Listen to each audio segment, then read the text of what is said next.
call this meeting to order. Welcome. This is the September meeting of the Independent Taxpayer Oversight Committee. And before we get started, I would like to ask our interpreter to walk through how to access interpretation services for today's meeting. Thank you so much. Hi, everyone. So this is just an announcement from the interpreter. To use the interpretation feature, please scroll to the bottom of the Zoom screen where the meeting controls are. Click on the interpretation icon on the world and select English as your language. If you are joining through the Zoom mobile app, cell phone, tablet, please press the ellipsis and then interpretation and then choose your language. Finally, click on mute original audio to not hear the original Spanish low in the background. Headsets are available for interpretation. If you are in the meeting room, please check out a headset from the receptionist in the lobby. Muy buenos días a todos. ¿Qué tal? Este es un aviso por parte del intérprete. Para poder hacer uso del servicio de interpretación, favor de desplazarse a la parte inferior de la pantalla de Zoom, donde aparecen los controles. Haga clic en el icono de interpretación, el globo terráqueo, y seleccione Spanish o español. Si está utilizando la aplicación de móvil de Zoom, celular, tablet, etc., presione los puntos suspensivos, luego interpretación y luego el idioma. Si no desea escuchar el audio original en inglés en el fondo, por favor seleccione Mute Original Audio, que es silenciar audio original. Contamos con auriculares disponibles para el servicio de interpretación. Si se encuentra en la sala de reunión, favor de pedir auriculares con la recepcionista en el vestíbulo. Thank you so much, Alejandra. I will now ask our clerk to confirm that we have a quorum for today's meeting. Good morning, Chair. Yes, we do have a quorum. Thank you so much. Tessa, okay, just very briefly, talking about how this meeting will work. We will take in-person public comments followed by virtual public comments. And if you're a member of the public in the room with us today, please fill out a speaker slip and speak when you are called. For those joining us virtually, please continue to raise your virtual hands and you will be called at the appropriate time. In both in-person and virtual public comment is possible in today's meetings. I will now ask Michelle to provide a quick reminder on how the public and member comments will work. Michelle. Thank you, Chair Frankel. As Chair Frankel stated, we will both take in-person and virtual comments. As noted on the cover page of today's meeting agenda, in addition to emailing comments, the public may also provide live comments during today's meeting. In order to provide live comments, you can join today's Zoom meeting through the link or by dialing on one of the numbers from your phone that are provided on the cover page of today's meeting agenda. Join the meeting by clicking on Join Webinar, link provided in the confirmation email you'll receive upon registering. When public comments are called for an item, if you're on the Zoom platform, click on the raise hand icon on the Zoom toolbar. The chair will call on you by name that you provided. If you're participating by phone, press *9. The instructions for providing live comments are also on the bottom of the cover page of today's meeting agenda, which can be accessed from the homepage of SANDAG's website at www.sandag.org. And all comments, whether emailed or live, will be made part of today's meeting record. Thank you. Thank you so much, Michelle. Okay, we're going to move into our agenda now, beginning with item 1. And this is an opportunity for public comments, communications, and member comments. So any member of the public wishing to address the committee on an item not on today's agenda, now is the appropriate time. Madam Clerk, do we have any public comments? There are no non-agenda public comments. Okay, we'll bring it back to committee members. Any committee comments? No? Okay, seeing none, we will move on to our consent agenda today. There are currently 5 items. On consent. Oh, excuse me. Sorry. Before we do that, we're going to ask Andre, of course, who has joined us to give any agency updates. Thank you. Thank you, Chair, and welcome back to the committee. Hopefully you had a great summer. A lot has been happening since we last got together, including some big changes. Hassan has announced that his last day will be December 29th. Chairwoman Vargas will lead the transition as the board begins a nationwide search for our next CEO. Personally, I'm sad to see Hassan leave. I've been in and around the agency for 30 years. Politics aside, he had a lot of positive impacts here to SANDAG and brought a lot of money too, but I look forward to working with our upcoming CEO. Along with the new CEO, we'll be also getting a new home. We signed a 15-year lease for a new office space at West in downtown San Diego. In fact, the building is right behind you with the crane sticking out of it.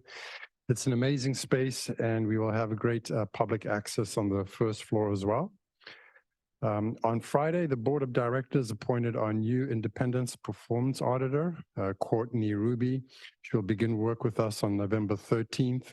This will be a couple of weeks after our current performance auditor, Mary Kay, retires from the agency. Obviously, we wish Mary Kay the best. Over the last month, we have collaborated with our partners at the state and federal level to continue work toward our vision for the region. With our partners at Caltrans, we celebrated the grand opening of the San Leo Activity Hub Park and Ride in Encinitas.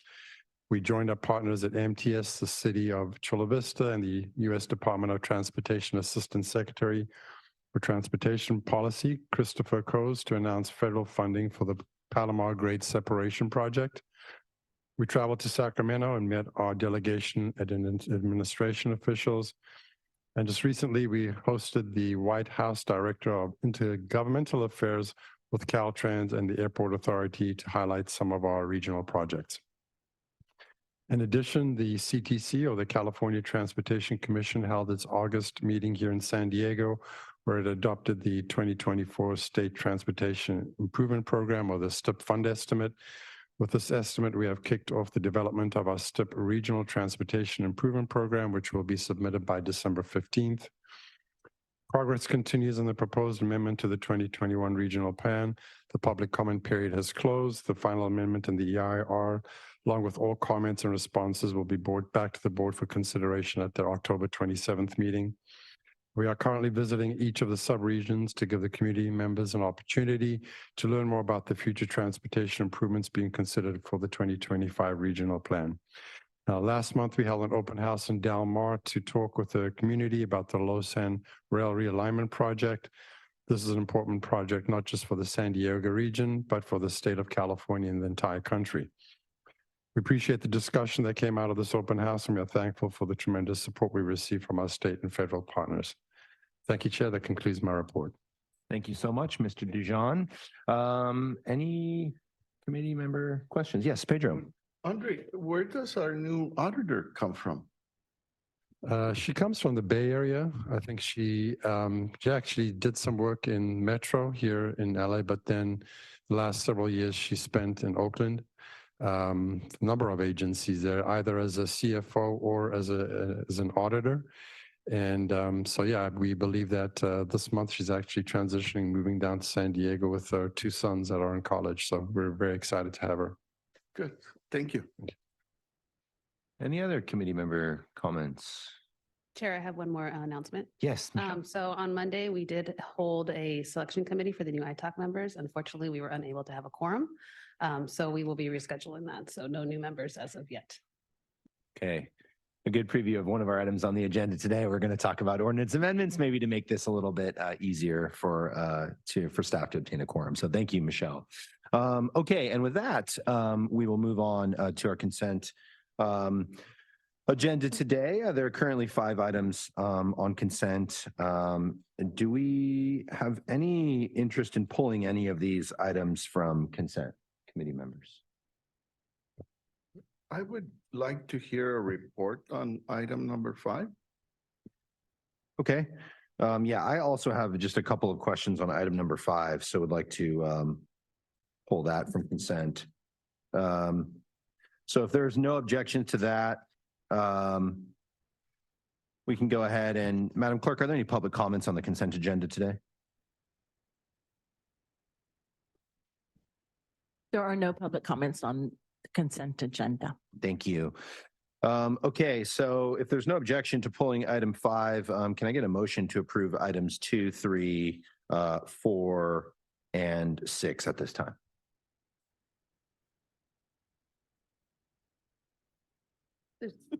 Everybody's Chair, there's no items. They're all informational. Oh, excuse me. I'm sorry. Item 2 is the only one with approval. Excuse me. Yeah. I apologize. Thank you for the correction. So the remaining consent items are only informational, so we only need a motion to approve item number 2. I move to approve. I second. Thank you. Motion by Sunny and second by Lorraine. Madam Clerk, please call the roll. On consent agenda item number 2, Lorraine Alquist. I approve. Sunny House. Approve. Pedro Orso Delgado, Yes. Mariam Babaki. Yes. The licensed civil traffic engineer is vacant. Les Hopper is absent, and Jonathan Frankel. Yes. That motion passes with those members present. Okay, thank you so much. Okay, so we'll move on to item number 5, which is the quarterly TransNet financial reports for the period ending June 30th, 2023, and other financial data. Marcus, hello. Hey, good morning, Chair. So I'll do a quick overview and highlights of the TransNet financial reports for the period ending June 30, 2023. So as a background to why we do this, this is based on recommendations from the first and second TransNet triennial performance audits. Some key considerations this quarter, our debt to revenue is at 4.02 times, meaning for every $1 of debt service, we have $4.02 of TransNet revenue, providing ample coverage. Cumulative fiscal year sales tax revenues through June 2023 came in at 5.87% higher when compared to last fiscal year through June. For quarter 4 alone, we have 100.4 million in FY23 compared to 100.9 million in FY22. All cities and the county are within the allowable 30% maintenance limitation as required by the ordinance. The cities of Carlsbad, Coronado, El Cajon, and the county of San Diego did not cumulatively spend 70% or more of their cumulative allocations, and they have provided letters with explanations as part of attachment 7. And in addition, they're also here to answer any questions that the committee may have. So with that, thank you, Chair and members of the ITAC. That will conclude my presentation, and I will turn it back over to Chair. Thank you very much, Marcus. Madam Clerk, do we have any public comments on this item? There are no public comments on item 5. Thank you. Okay, so bringing it back to committee members, can start with Pedro. So my question had to do with the agencies that have not spent. Are you comfortable with what they're proposing, that they will be spending their money? Yes, I'm pretty comfortable. As a note, this 70% attachment is for monitoring purposes. It does not disqualify them from TransNet or the ordinance. So I think as long as we have an explanation of how they're going to spend it down, I think we're monitoring it, and I think that's good, and that's the real purpose of the attachment in the first place. Any other committee member comments on this item? Marcus, I just had a similar question to Pedro. So in attachment 7, this is page 27. It's the table showing all of our local agencies, their totals received and totals spent. So when we look at the 70% requirement, and so when I'm looking at, this would be column H, so programmed funds available to draw. So that's actually monies that have been allocated to the individual local agencies that are available for them. If they had a project, they could draw that money. So for example, the city of Carlsbad, that would be about $19 million. Am I understanding that correctly? Yes, that's correct. So column H, that's really more useful in the interim years. I mean, like quarter 1, quarter 2, quarter 3, where we're estimating how much they're going to spend by the end of the fiscal year. So if you look in column I, that says estimated cumulative balance available to program. But as we get to Q4, column J is really what we're looking for, and that doesn't put into consideration column H. But yeah, column H is basically saying whatever they're programmed to spend, they're going to spend by the end of the year. Thank you. Yeah, so the estimated cumulative balance available, that's the kind of numerator in calculating the 47%. So, you know, whatever they have total for the whole year, and then whatever the balance is at the end of the quarter, that's going to be whatever their remaining percentages in terms of how much they've spent. Right, correct. Thank you. Okay, so as I recall, the city of Carlsbad, we've had a number of quarterly reports where they've been below the kind of monitoring threshold, and I totally appreciate. So if we do have the city of Carlsbad on the line, I would appreciate if they could talk about how they intend on spending some of these funds that are available to them. Sure. Do we have Hussein as a panelist?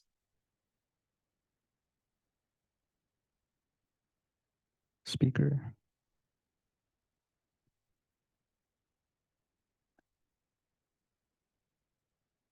Okay.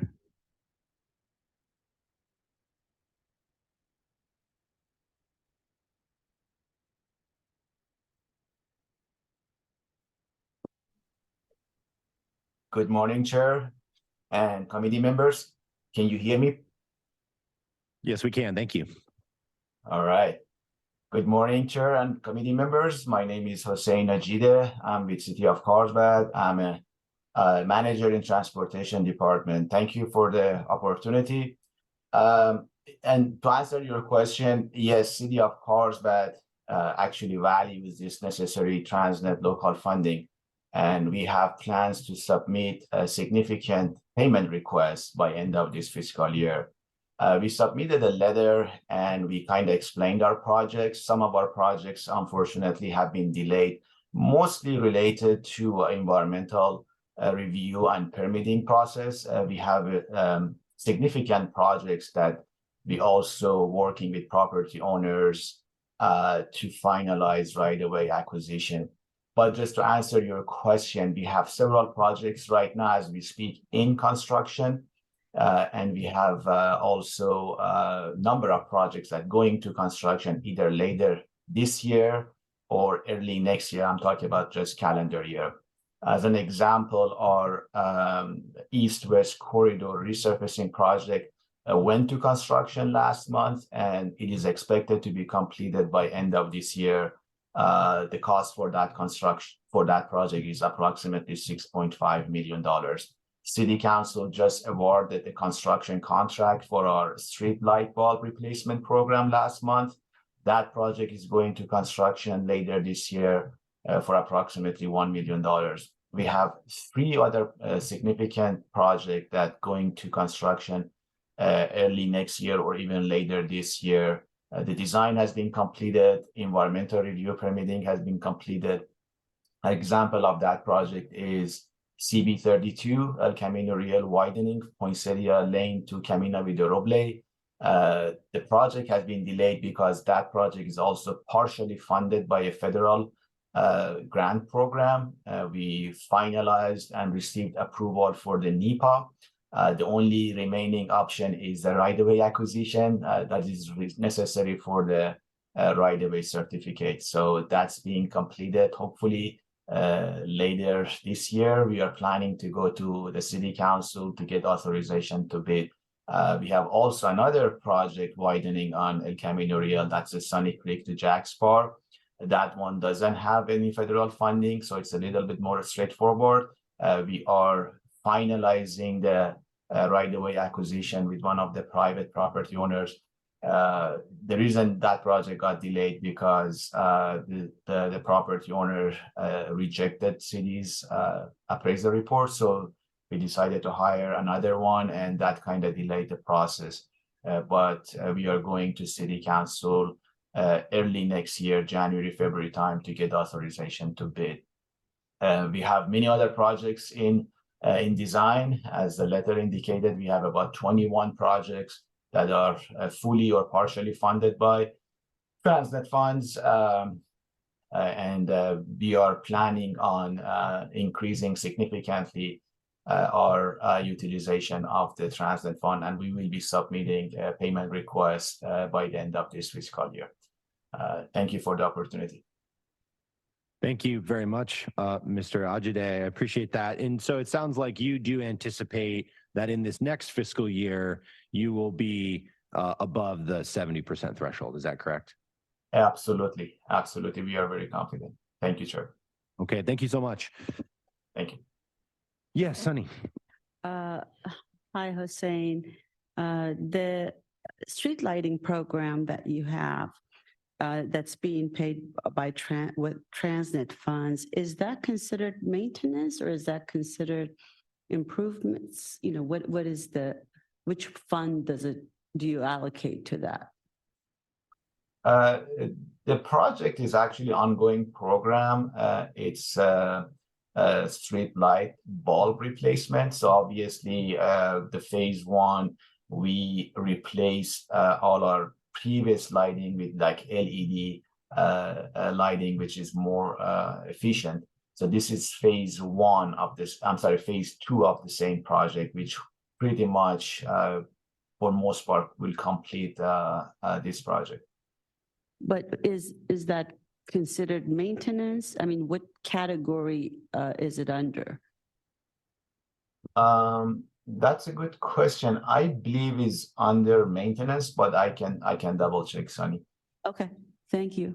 I can Thank double you. check that for you as well. Sunny. Okay, So, just get back to us. Yeah, I was just curious where it falls. Thank you. Thank you. Pedro.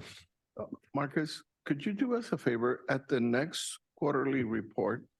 Can you highlight how well the city of Carlsbad is doing at that meeting? absolutely. Thank you. Will do.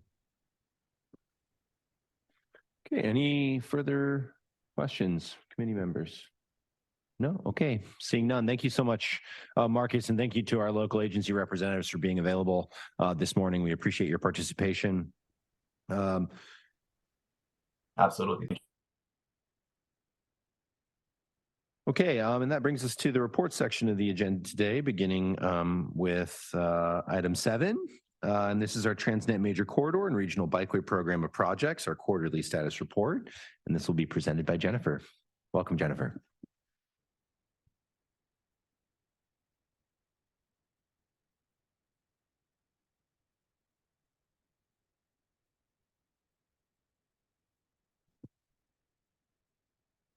Thank you, Chair Frankel, and good morning, committee members. My name is Jennifer Cha, and today I will be presenting on the TransNet Quarterly Status Report through fiscal year 2023, fourth quarter, Major Corridor and Regional Bikeway Program projects.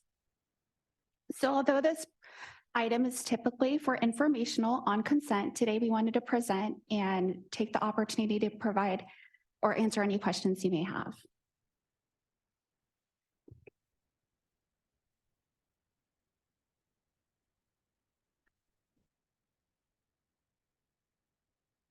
So why is this report prepared? The ITALK overview from February 2011 states that the responsibility section that ITALK is responsible for major project oversight responsibilities.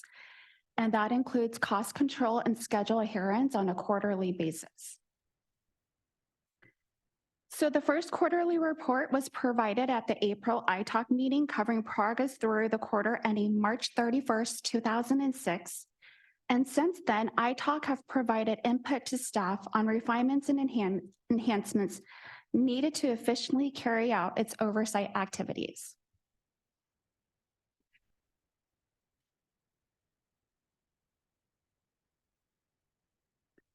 The Capital Project Office is a subset of the Financial Planning, Budgets, and Grants Department.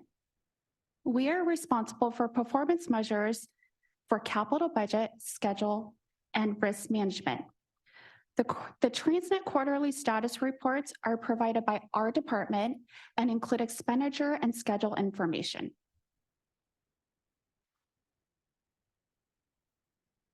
These reports are provided on a quarterly basis. The next quarterly report is expected on November for fiscal year 2024 for quarter 1. Following that will be quarter 2 in February, and then quarter 3 in May, and lastly, quarter 4 in September. Although this is the typical frequency of the report, timing may differ depending on circumstances.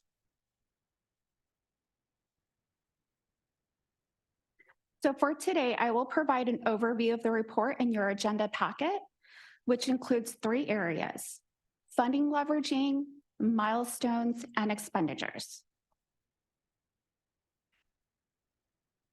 TransNet dollars represents a stable funding source to finance critical transportation programs and projects. They are vital to obtain matching state and federal transportation investments. Funding information on the report provided is only reflective of TransNet major corridor projects, since there is a TransNet ordinance one-to-one match requirement. As you can see, SANDAG has been able to fulfill the ordinance one-to-one match requirement and have continued to leverage more and more federal, state, and local dollars. In fiscal year 2023, $1 of TransNet was matched with $2.60 of non-TransNet funding for a 2.6 to 1 ratio. For fiscal year 2023, we currently have 96 projects in the major corridors and bikeway program. Significant construction activity continued on several projects, including Pershing Drive Bikeway, Bayshore Bikeway Barrio Logan, and Border to Bayshore Bikeway. Also included is I-5 HOV Carlsbad, which did open to the public in June 2023, and low-floor light rail transit vehicles, which has an ongoing procurement with MTS. The majority of the projects are working towards construction complete, which means they have opened to the public and are working on final construction activities. Some of these activities may include punch list items, final acceptance, final vouchering process, which could take months to a year, while others remain in this phase until they've completed the plant establishment period. Now let's look at the milestones. In the fourth quarter of fiscal year 2023, we celebrated 3 major milestone accomplishments. The letter A represents the milestone has been actualized, and the X represents an anticipated milestone. In April, I-805 North 2 HOV lanes reached the construction complete milestone. This was an early accomplishment as the project was scheduled to reach the milestone in fiscal year 2024. In June, downtown to Imperial Avenue Bikeway was advertised to the construction community. Also in June, I-5 HOV Carlsbad opened to the traffic with 4 new miles of carpool HOV lanes on Interstate 5. There are also some upcoming milestones for the next quarter, with 3 already actualized. Finally, we will end our report by looking at expenditures. Support costs and construction capital costs remained steady month over month throughout the fiscal year 2023. The large right-of-way expense in November 2022 is attributed to the acquisitions of the downtown bus stopover facility. Construction on the regional bikeway project also remained steady, but really ramped up in June 2023 with construction expenditures for Border to Bayshore, Bayshore Bikeway Barrio Logan, and Pershing Drive Bikeway. On a yearly level, expenditures are lower than past years due to wrapping up work on Midcoast. And for next fiscal year, we would expect to see support phase ramp up with the recent procurements for San Diego to Sereno Valley double track.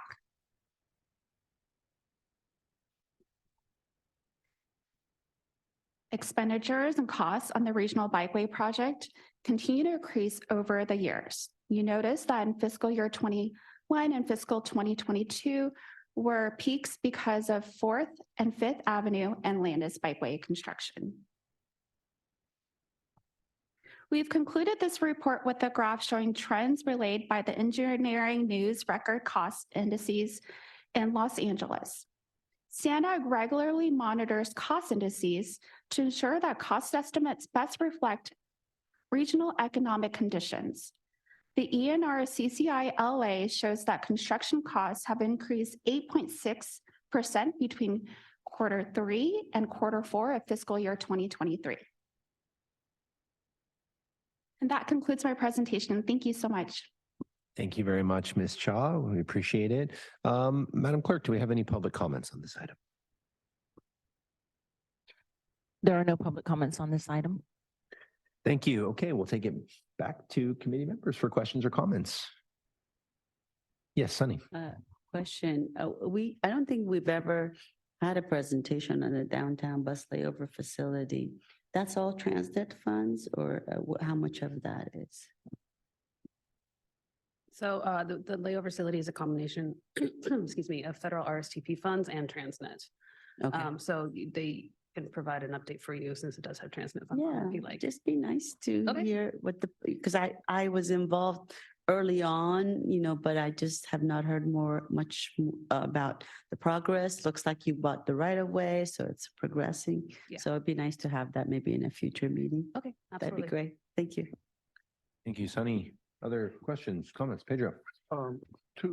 One is a statement of a concern. Yesterday, I had the opportunity to talk in reference to the construction that's going on at the Barrio Logan bike project with the director of construction. And she gave me a briefing that you, as an agency, were going to look at some of the concerns that I brought up, primarily the transitions that I see going from one lane closure to another lane closure and whatnot. And also the tidiness of the construction site, especially in the bike areas. So I'm hoping that, all of that gets resolved in the near future. But for now, I'm comfortable with what's going on. My other question had to do with your projections that you had as far as the future expenditures. I can't speak to all of the projects, but I know that there are some that are going to have a delay of a year or two. And I don't know if you have projected that in your expenditure projections already, because my assumption is that those costs on those projects are going to go up. Are you referring to the ENR graph at okay. So that is actually based on ENR data, and it's really just a trending line that with the data that's provided. We do have Marcia here from the, and she can help answer any questions related.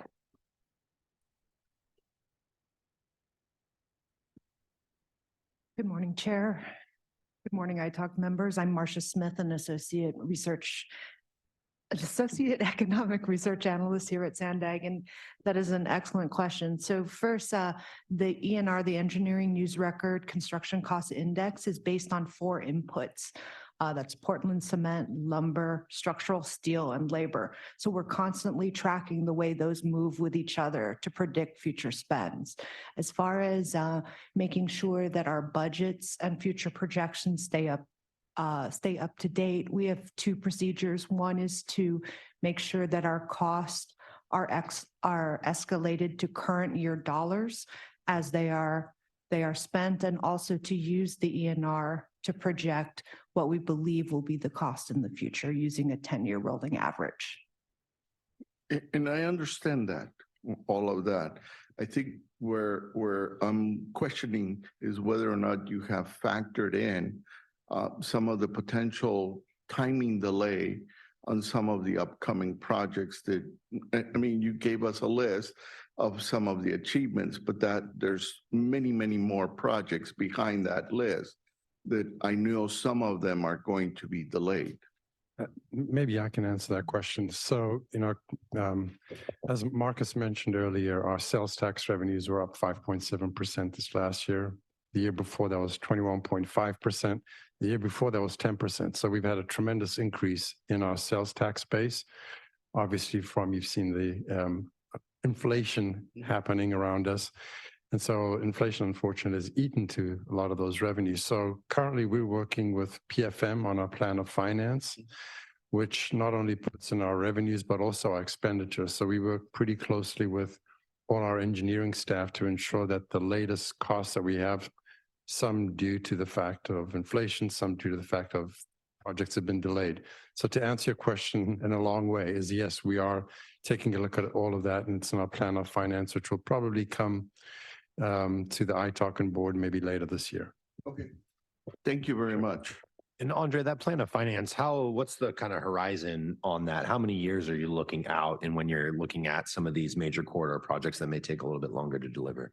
Yeah, so great question. I think there's two ways we look at it. One is kind of the short term, which is maybe a 5-year in, and then from then on, you just kind of project basically what's going on in the base. But we've had a lot of movement in this last couple of years on the initial 5-year base. So the plan of finance goes to the end of the program, but generally what we really look very closely at is the 5-year portion. Kind of aligned with our tip. Correct. Yeah. Thank you, Andre. Jennifer, thank you so much for your presentation. I had just a couple of questions and comments. It's great to see the kind of color-coded chart here. It's kind of rainbow sherbet chart, and to understand when we're actually actualizing some of these milestones. It would also be helpful in the next quarterly report if you could, show what was originally anticipated, so we can see easily, hey, were we ahead of schedule? Were we behind schedule? Like, how are we doing in terms of schedule? That would be helpful if that could be possible. We can provide that to you. Thank you. And then just a note, on the regional bikeway, I'm going to go to the annual expenditures. And there's a lot of public discussion about regional bikeway and maybe some frustration about how spending has been slow, or how the overall early action plan has been slow to implement. But I think this chart tells a really good story that we should all be aware of and continue to talk about, which is that, as you would expect, in the early years, the support expenditures, the ratio of support to construction, 4 or 5 to 1, and then as you get into the later years, now we have, basically a 2 to 1 or in excess of a 2 to 1 ratio on construction to support. So what that tells you is that we're doing the upfront design, environmental clearances, you're moving that. And as we're getting into the later years, we're spending far more on construction. We're actually implementing those. And that's been the case really in the past 3 fiscal years. So I think that's really positive news, and we should all be aware of that. And when we talk about the regional bikeway program, and do we have any idea for this next fiscal year? Would we expect that kind of 2 to 1 or so ratio? Do we have more projects going to construction on the bikeway program than are in the support phase? And I know we have Chris coming next month, so maybe that's a better question for him. And that's totally fine if that's more appropriate to hold it. Yeah, Chelsea can help you out. She's been working with the bike program. Good morning. My name is Chelsea Gonzalez. I'm the manager of the Capital Project Office. If I had to guess, I would say we would expect probably around double. We have about 3 to 4 advertisements anticipated for this year for the bikeway program. So probably at least a couple more projects that will be beginning construction, in addition to the 3 active ones that we have in construction. So I would anticipate to see a pretty significant increase this fiscal year. Lots of continued work on design, getting things into construction, and kind of probably in the second half of the fiscal year, additional construction capital expenditures. That's great news. Thank you, Chelsea. And in that list of projects, is the Orange Avenue Bikeway included in that list of 3? That's currently one of the projects, we anticipate being advertised probably towards the end of the fiscal year, but yes, within this fiscal year. Great, thank you. Any other questions, comments? No, seeing none. Thank you very much to staff. We appreciate your time. Thank you. Okay, so we are going to move on to item 8 now, and this is the appointment of the fiscal year 2023 Fiscal and Compliance Audit Subcommittee member. We are once again going to hear from Marcus.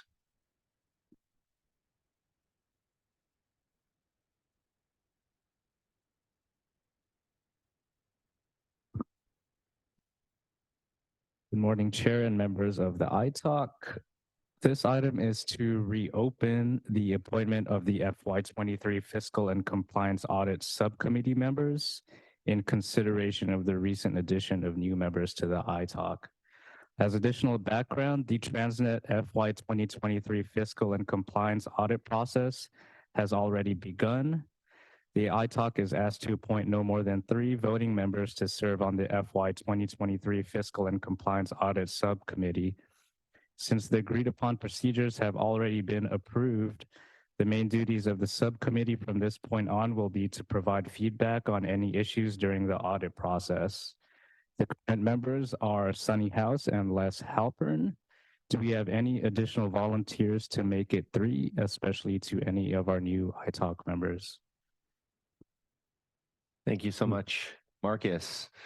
Any interest amongst committee members serving on the subcommittee? I think I volunteered. Oh, you know. We appreciate your willingness to serve, Miriam, however reluctantly. Thanks very much. Any other discussion on this item? No, and Madam Clerk, do we have any public comments on this item? There are no public comments on this item. We need, don't we need to vote? Or- Yes, we do, and that's coming Who's next. gonna Sunny. Make the motion. Thank you. Would you please? Yes, I make the motion to appoint Mariam Wabaki to the audit subcommittee. Thank you. I'll second that motion. So we have a motion and a second. Tessa, please call the roll. On the motion for item number 8, Lorraine Alquist. Approved. Sunny House. Approved. Pedro Orso Delgado. Let me think. Oh, yeah. Approved. Mariam Babaki. Yes. Licensed civil traffic engineers vacant, licensed engineers absent, and Jonathan Frankel. Yes. That motion passes unanimously with those members present. Thank you very much. Okay, that concludes item 8, and we will move on to item number 9, which is a discussion and possible action related to the TransNet ordinance amendments concerning our iTalk membership and selection processes and proposed amendments to the iTalk bylaws. So just by way of background for our new members, there was a subcommittee on this matter, and it was myself, Sunny, and Stuart Halpern before he left the committee. We did take this package of ordinance amendments and bylaw amendments to the board. Ultimately, we were not successful in securing the required 2/3 majority. And so subsequent to that effort, we regrouped and to work to determine what the best pathway forward would be. And that has led to a number of conversations that I have had with various members of the SANDAG board, both those members that were supportive and not supportive, particularly focusing on new members. There was a number of jurisdictions that appointed new representatives to the SANDAG board, and they weren't aware or involved in the initial process. And so I do think after those meetings that there is general support for the expansion of seats, to add a couple of additional seats. I think there was a recognition that we are doing our best to implement our own audit recommendations about the effectiveness of the iTalk. There's a few things that we heard that may be helpful to assist in the passage of the ordinance amendments this time. Actually, 3 things. The first one of those is related to, we have 2 sets of amendments. One are to the ordinance itself, and then related to that were changes to our bylaws, which are incorporated by reference into the ordinance, but not housed there. So the action would be to amend both of those. And so we lumped both of those together. The bylaws included a cleanup item about administrative expenses, just to reconcile our bylaws with our previously approved policy here at SANDAG. And some members of the board focused on the increase in administrative expense, and it really was not a substantive item. This was really more, again, a cleanup.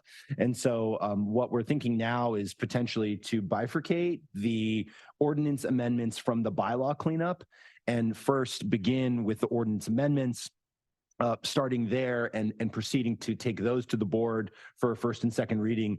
And then we would subsequently come back and amend the bylaws to be consistent with the ordinance amendments. So we don't get distracted by this cleanup item. We're going to gain some momentum, so to speak, have some momentum, and then truly a cleanup item will come later on the bylaws. So that was the first issue and item. Secondly, we heard feedback about the selection committee process, and we have proposed amendments that would allow someone other than the mayor of the jurisdiction to serve on the selection committee.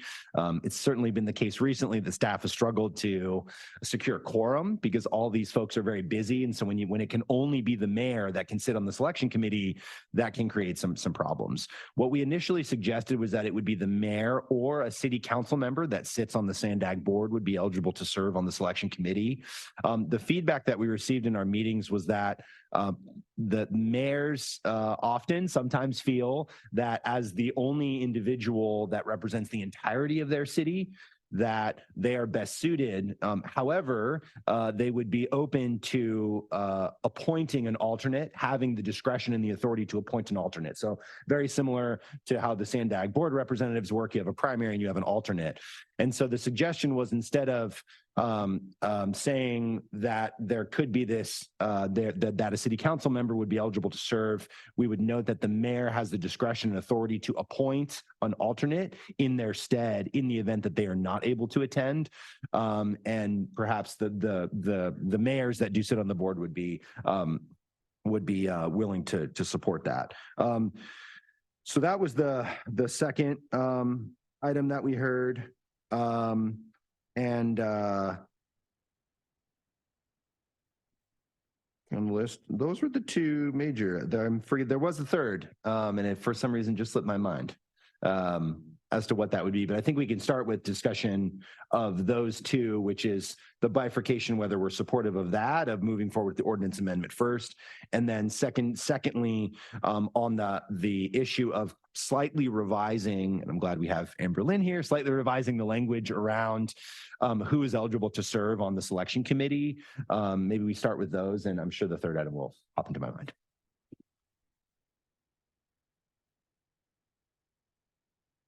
I have a comment. Amberlyn, I think the clarification is needed to make sure to understand whether the alternate has to also be a member of the board or not, because the board selects the ITALK members. So if it's an alternate, but it's not sitting on the SANDAG board, so that needs to be defined a little bit better to make sure we are following the ordinance, the intent of the ordinance. And I'm wondering, Jonathan, because this language in section 3 is going to change, whether we reconvene the subcommittee to go through the language, massage it with assistance from Amberlyn, then bring the revised language to ITALK for approval before we schedule, because this is going to change. We're going to have some revisions to this language, but I do agree with the bifurcation of the bylaws from the amendment request. So, thank you, Sunny. Other comments, feedback?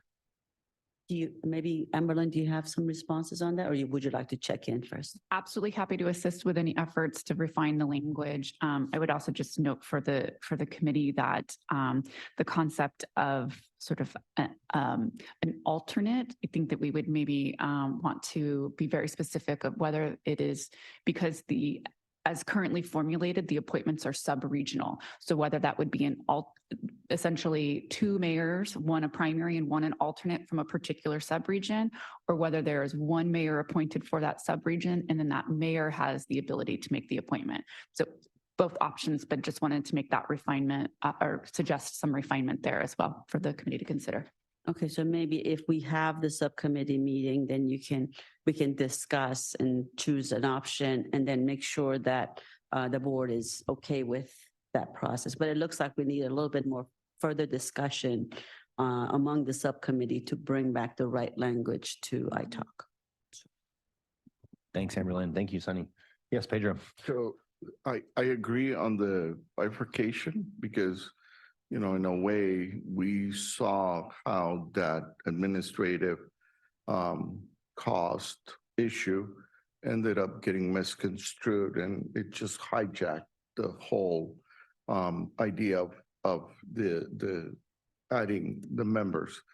On the alternative, all I want to say is that we need to be cautious about it. I understand it's a sub-regional, way of doing it.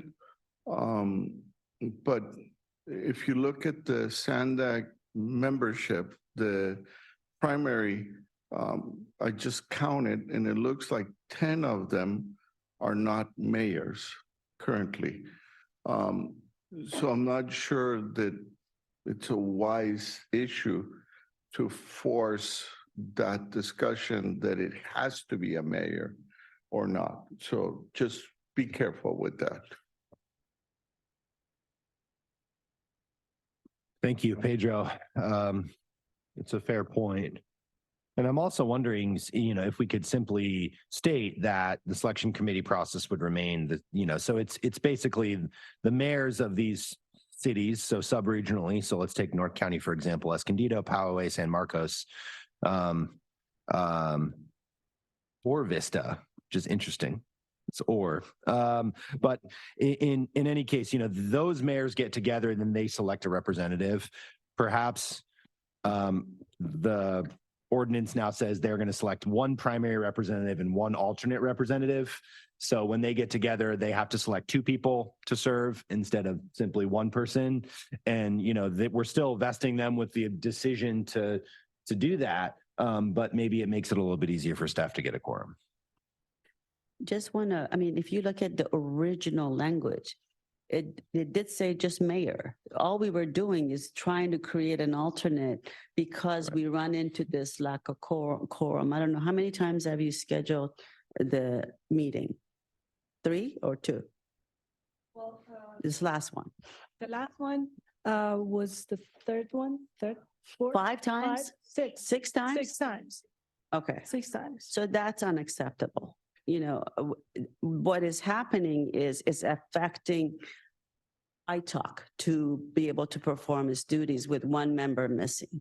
So I think that's why I say we need to sit down and look at this and find out. The whole idea was have an alternate, whether it's a council member or another board member or something like that. That's what needs to be in place. And maybe the meeting, when you set up the meeting, the alternates are also scheduled just in case someone can't make it. So there's procedural issues, not just the amendment, but procedural issues that we need to look at to see how we can ensure that the board or the selection committee meets timely for us to be able to get our new member on board and be able to function as a committee. So I think that's why it'd be good to maybe have that discussion at the subcommittee level. And I agree with you, Pedro, as far as making sure that, we set it up so that the right people are, in place legally, to meet the ordinance measure. So. Yeah, Pedro, to Pedro's point, it's interesting that today, right, it's just the mayor.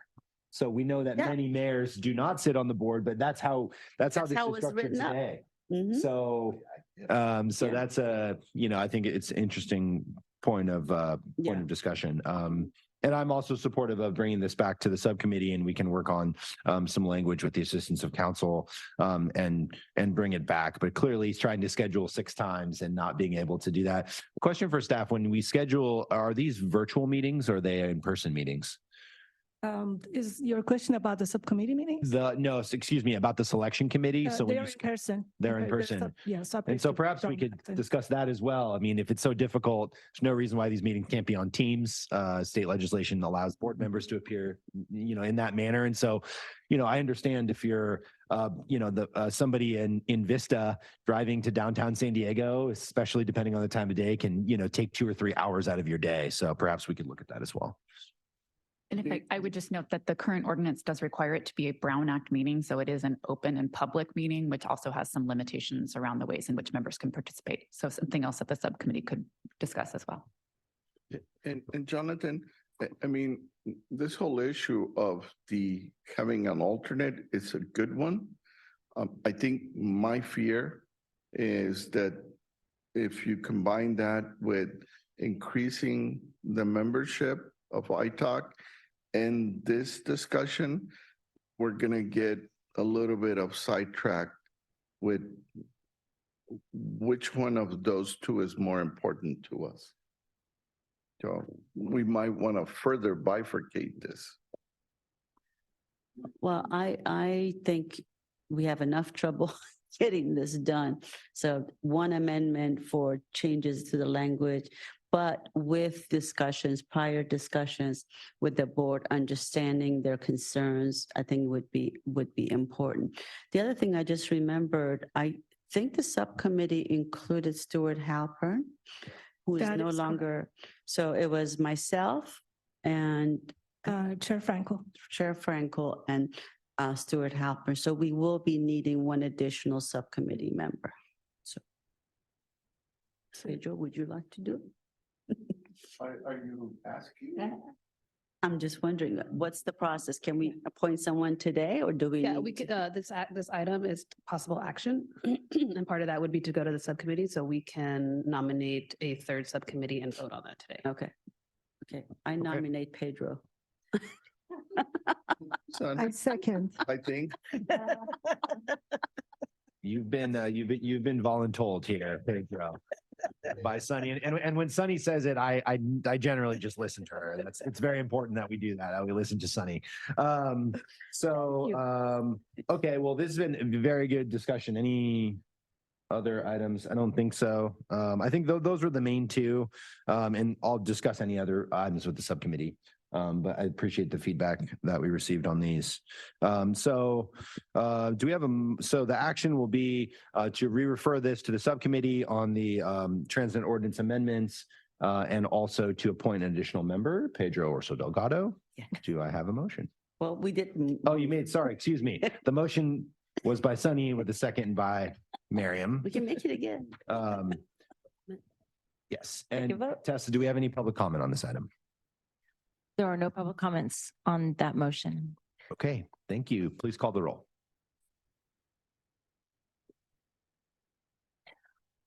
Biology Environmental, Lorraine Alquist. I approve. Sunny House. Approve. Pedro Orso Delgado. I'm thinking, okay, Oh, he said, okay. yeah. Mariam Babaki. Yes. A licensed civil traffic engineer is vacant, licensed engineer is absent, and Jonathan Frankel. Yes. That motion passes unanimously with those members present. Okay, excellent. That concludes that item. And now item 10 is just our upcoming meetings. The next iTalk meeting is scheduled for Wednesday, October 11 here at 9:30. And that concludes our agenda for today. We'll go ahead and adjourn. Thank you very much, everyone. That's true.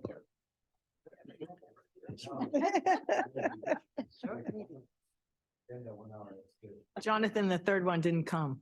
Yeah, it didn't come. I was thinking of it. It was in my mind as I was thinking, and then I don't know, it just